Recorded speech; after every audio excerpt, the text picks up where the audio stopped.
Oi, gente! Nesse vídeo nós vamos definir as funções contínuas e ver alguns exemplos, tá?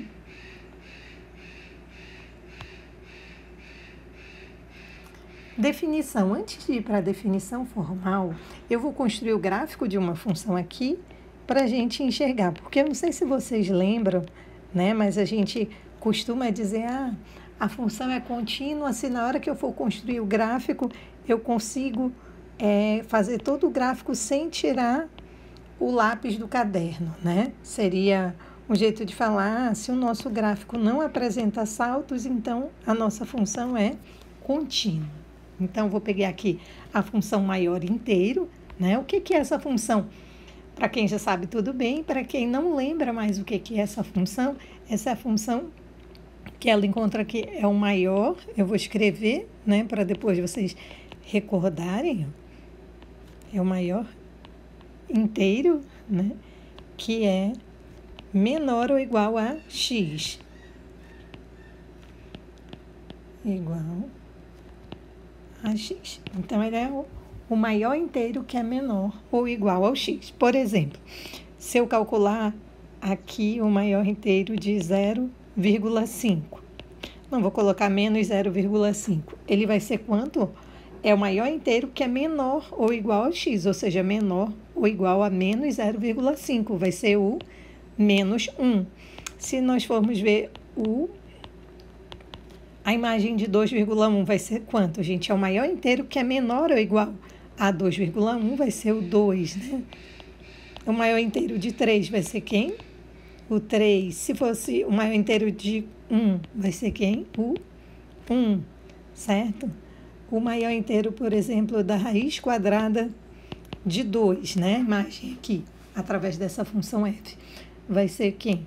É o maior inteiro que é menor ou igual a raiz quadrada de 2, que deve ser o que? 1,4, né, gente? Então, vai ser 1, tá? E assim nós vamos encontrando algumas imagens, né? Estou falando disso para a gente recordar aí dessa função e vamos construir o gráfico, né? Se nós fôssemos construir o gráfico aqui, vou colocar um bolinha aberta com a imagem do 1 seria 1, né? E aí, todos os números que estão entre 1 e 2, a imagem deles vai ser quanto, gente? Vai ser sempre 1, né? Aí, do 2, a imagem não é 1, né? A imagem é quanto? A imagem já é... Eu não calculei aqui, mas a imagem já seria 2, né? Usando aí a nossa definição. E aí, deixa eu colocar aqui, vou colocar do 2 ao 3, né? Só para a gente... Aí aqui também a mesma coisa, a imagem do 3 já seria quanto? Né? O 3 seria o próximo, por isso eu botei bolinha aberta aqui.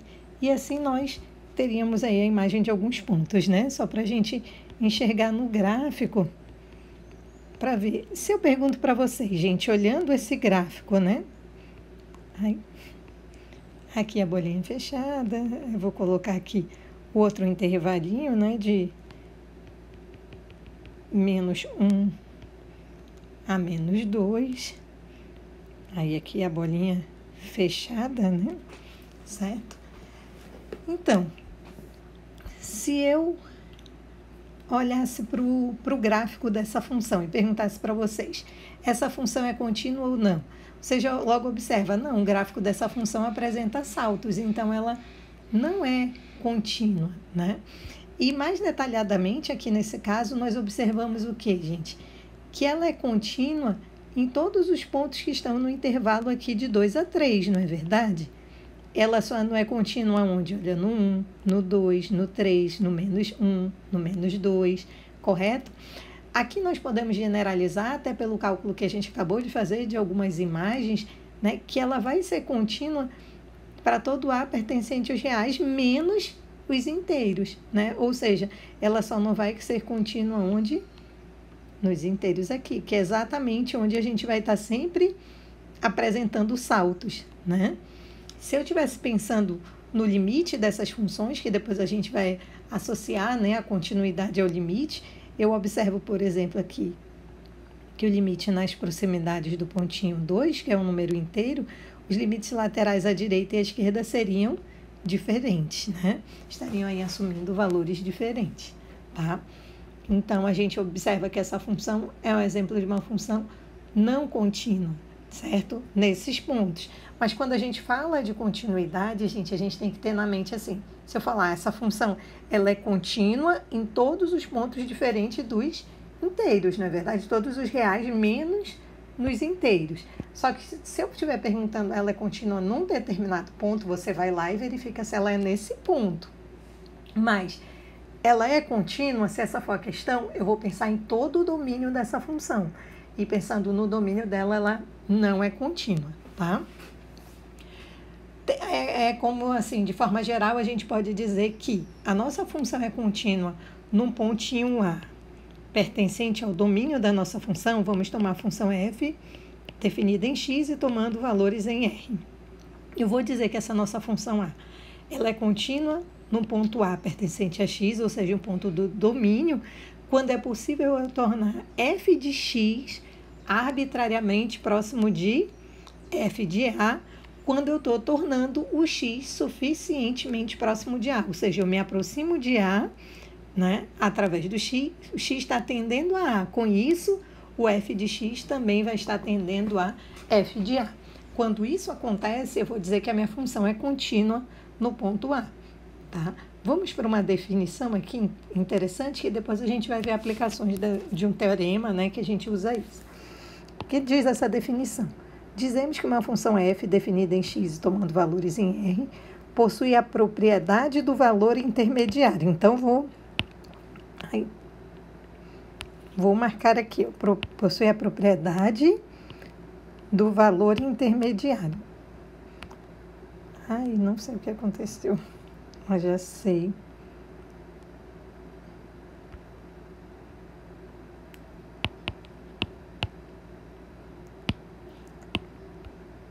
Então, a propriedade do valor intermediário.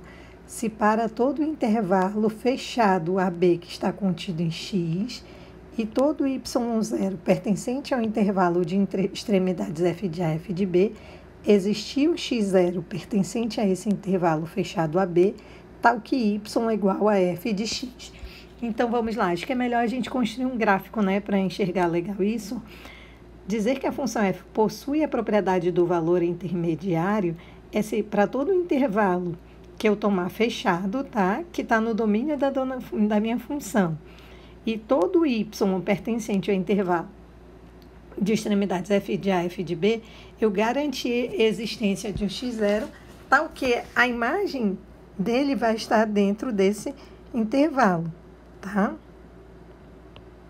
Ou seja, deixa eu pegar aqui, vou construir um gráfico só para a gente enxergar essa situação. Aqui.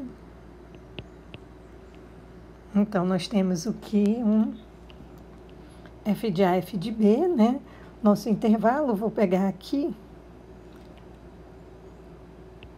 uma função de A, intervalo fechado, de A até B, certo? Aí, dentro desse intervalo, eu estou garantindo que... Deixa eu só pegar aqui a imagem, né? Que seria o f de A e um f de B. Só para a gente ver o intervalo com essas extremidades. Aí, eu tenho que garantir aqui que qualquer x0 que eu pegar dentro desse intervalo aqui, ó, gente, de A até B, sempre, né? Ó, quando eu pegar qualquer x0 dentro desse intervalo, tá? Eu vou garantir o quê? Que tem um y0, tal que ele vai ser igual a f de x. Se vocês observarem aqui, ó, qualquer pontinho x0 que vocês tomarem aqui, a imagem desses pontos, ó, aqui, eles estão aqui em cima. Se eu pegar aqui, a imagem está aqui, ou seja, eu posso garantir que para todo x0 que eu tomar no intervalo fechado de A até B, eu consigo um y0, tá? Tal que esse y0 é igual a um f de x0, certo? Que é exatamente, isso acontece porque a nossa função é contínua, né? Eu vi que qualquer x0 que eu pegar aqui, a imagem dele está dentro desse intervalo de extremidades f de A, f de B. Daí, nesse caso, a gente diz que a nossa função tem a propriedade do valor intermediário. E aí é bem importante observar uma coisa: se a nossa função ela é contínua, ela sempre vai satisfazer a propriedade do valor intermediário. A recíproca não seria verdadeira. O que seria a recíproca, gente? Ela possui a propriedade do valor intermediário, então ela já é contínua? Não, né? Por quê? Porque eu posso estar pensando a função contínua em todos os pontos? Não, ela de repente pode não ser contínua em um determinado ponto, daí a gente já fala que ela não é contínua, tá? Então, essa propriedade do valor intermediário, ela não serve para a gente dizer se a nossa função é contínua ou não, tá? Por quê? Porque ela pode ter a propriedade e não ser contínua, tá? Mas se ela é contínua, ela tem essa propriedade. Vamos ver aqui essa definição, que é a definição formal da função contínua. Uma função f, definida em x e tomando valores em r, ela é contínua em um ponto A, pertencente ao domínio da minha função, se a condição seguinte for satisfeita. Em símbolos, a gente tem o quê? Que, dado epsilon maior que zero, vai existir um delta maior que zero, tal que o módulo de x menos a menor que delta vai implicar que f de x menos f de a é menor que epsilon, né? Em símbolos, então, a gente já sabe muito bem como isso funciona, né? Que para todo epsilon maior do que zero, a gente vai garantir a existência de um delta maior do que zero, tal que, se o x pertence a esse intervalo, né? Ou seja, se a distância de x até a é menor do que delta, isso vai implicar que f de x menos f de a é menor do que epsilon, tá? Muito importante a gente observar, quando eu falo da função é contínua em A, gente, eu estou garantindo que o A pertence ao domínio da função, tá? Diferente do que a gente estudou lá no limite, a gente viu, só faz sentido, falar em limite não tinha importância, eu estou calculando o limite de f de x quando x tende a A. Tem importância se a função está definida em A ou não, ou seja, se A pertence ao domínio da função? Nenhuma importância, né? Na verdade, os casos mais interessantes são em que o ponto não pertence ao domínio da função, tá certo? Já na continuidade, só faz sentido a gente falar que a função é contínua em um determinado ponto A se a função ela estiver definida nesse ponto, tá certo? E aí, então, a gente pode ver alguns exemplos. Deixa eu passar aqui, fazer um gráficozinho rapidinho, né? Só para a gente enxergar aí a nossa definição. Então, tem uma curva aqui. Obviamente, a gente vê aqui que essa função é contínua em todos os pontos, né? Mas aí, se a gente for pegar um ponto x0 qualquer aqui, tá? Ponto que eu vou chamar de A, na verdade. O que nós temos? Olha, que para todo epsilon maior do que zero, ou seja, aqui a gente tem o f de A, né? E aí eu vou colocar aqui f de A mais epsilon e aqui f de A menos epsilon.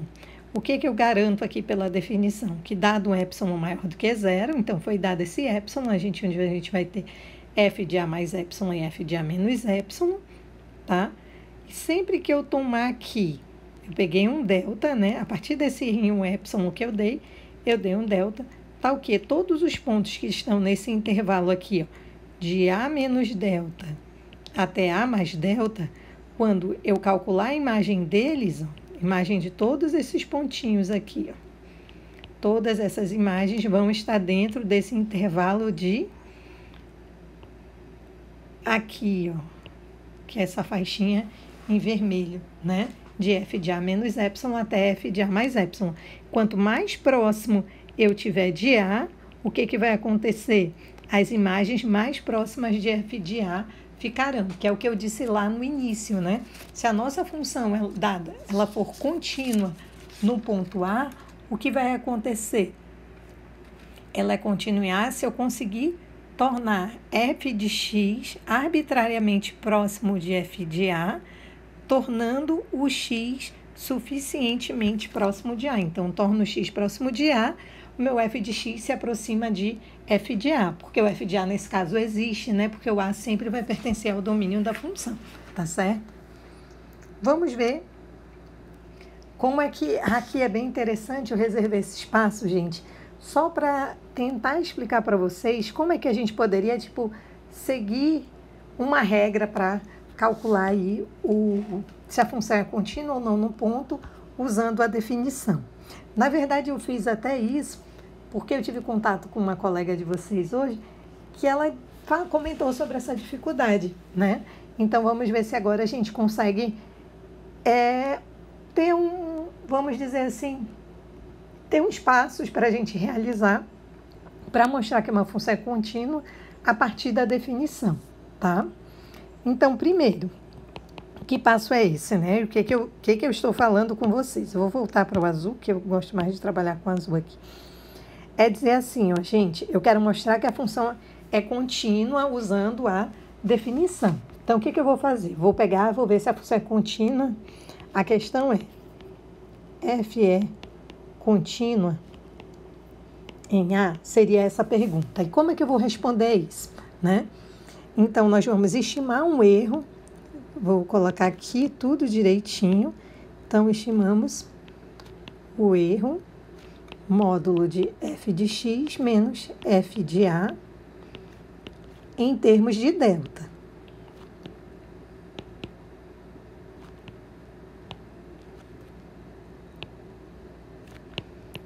E aí, o que nós vamos obter, né?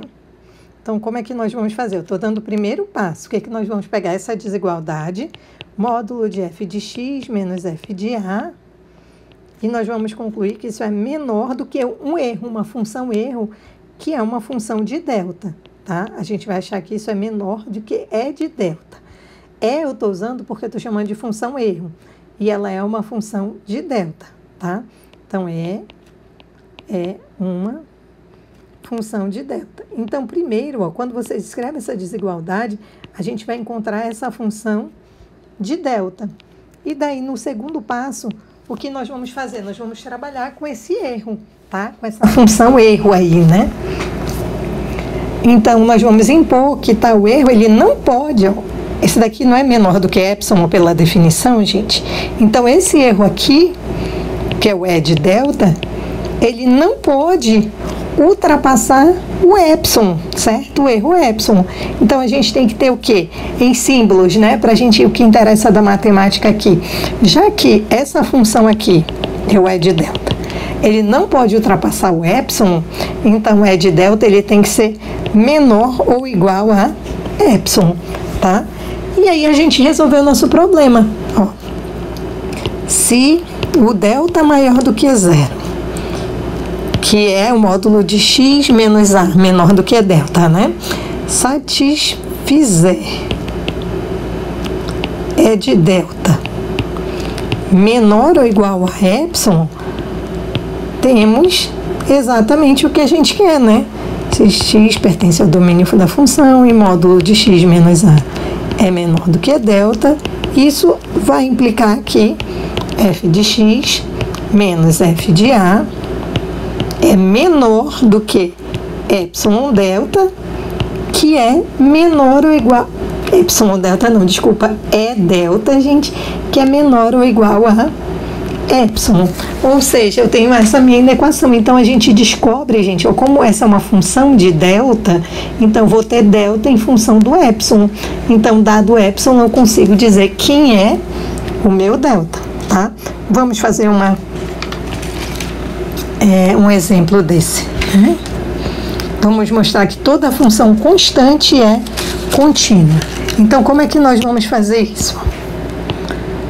Sejam C pertencentes reais e F uma função de R em R, tal que F de x é igual a C, ou seja, a F é contínua.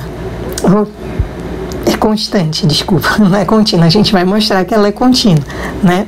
Então, pelo que nós acabamos de ver seguindo os passos, nós vamos encontrar a função E, que é a função erro, né? Tá? tá? Nós vamos estimar o erro a partir de quem, gente? Daquela desigualdade f de x menos f de a menor do que epsilon, tá certo?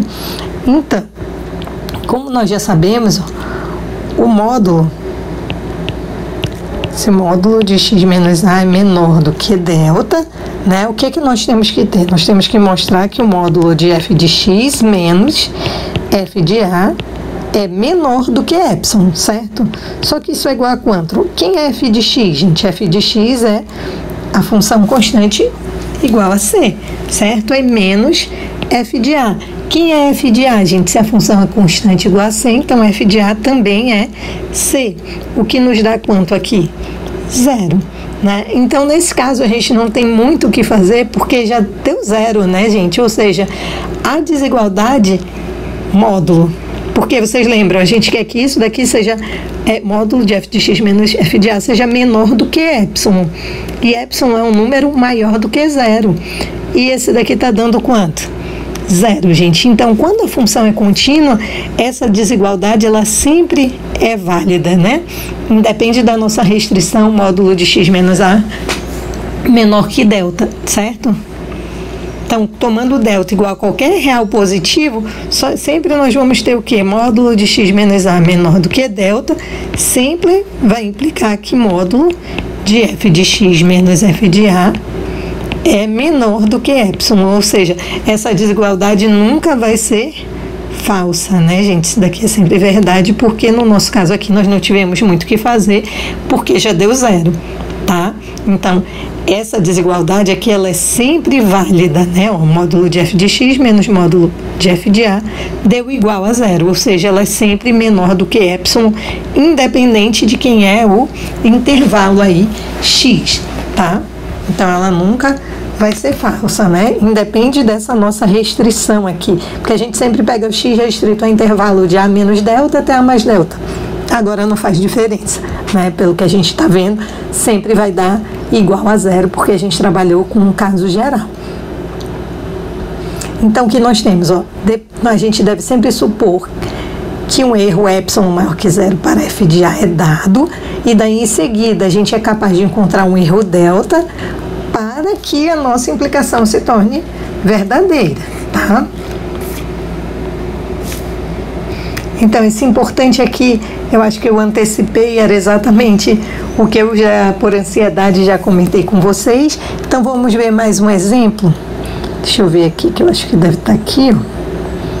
Ah, tá, que a função modular é constante, né? Desculpa, que a função modular é contínua. Desculpem aí, gente, essas ideias. É contínua. O que é que significa isso? A mesma ideia de sempre, é que a gente vai trabalhar lá com os nossos passos, né? Vou pegar aí se o módulo de x menos a é menor do que delta. O que é que nós vamos ter na nossa desigualdade? Vamos lá para o nosso objetivo aqui. Módulo de f de x menos f de a, que a gente quer mostrar que é menor do que epsilon. Quanto é o módulo de f de x menos f de a, gente? F de x é, se a função é uma função modular, ela é a função f de x igual a módulo de x. A gente vai verificar que ela é contínua. Então, f de x é módulo de x, menos o f de a, que é módulo de a, certo? Pela desigualdade triangular, isso é módulo, é menor ou igual que módulo de x menos a, que é menor do que delta, certo? Olha lá, cheguei naquilo que a gente comentou lá, né? Essa função aqui é uma função de delta, só que ela já deu quanto, gente? Delta. E a gente sabe que a gente tem que fazer o quê? Essa função, que é o erro em delta, eu quero que ela seja menor ou igual a epsilon. Só que ela já é igual a epsilon, né? Porque essa função é quem? É delta. Então, o nosso delta, a gente já sabe que tem que ser menor ou igual a epsilon. Então, olha o que nós estamos fazendo. Se nós tomamos o módulo de x menos a menor do que delta, né? Nós estamos vendo que o módulo de f de x menos f de a, ele vai ser menor do que epsilon. Basta a gente fazer o delta menor ou igual a epsilon, certo? Então, vou escrever aqui, ó, logo se delta é menor ou igual a epsilon, teremos exatamente o que a gente precisa, né? Que o módulo de f de x menos f de a seja menor do que epsilon, sempre que, olha o fato que nós usamos, né? O módulo de x menos a é menor do que delta, tá certo? Vamos ver mais um exemplo. Vou colocar mais um, já que a gente tem um tempinho, vou colocar lá naquele importante, né? Que a gente tem com espacinho aqui. Acho que eu... Deixa eu voltar aqui. Então, isso não é importante, é só mais um exemplo, tá? Mas eu vou escrever ele aqui em cima. Sejam B e C números reais dados, sendo B diferente de zero, se a nossa função f definida em R, tomando valores em R, dada por tal que, eu vou colocar assim, né? Para ficar mais simples. Deixa eu apagar. Tal que f de x é igual a b de x mais c. Então, f é contínua. Olha que legal, né? Então, é isso que nós vamos ver aqui. Então, vamos tomar aqui um A pertencente aos reais, né? O domínio da nossa função. Se o módulo de x menos a é menor do que delta, o que nós vamos ter, né?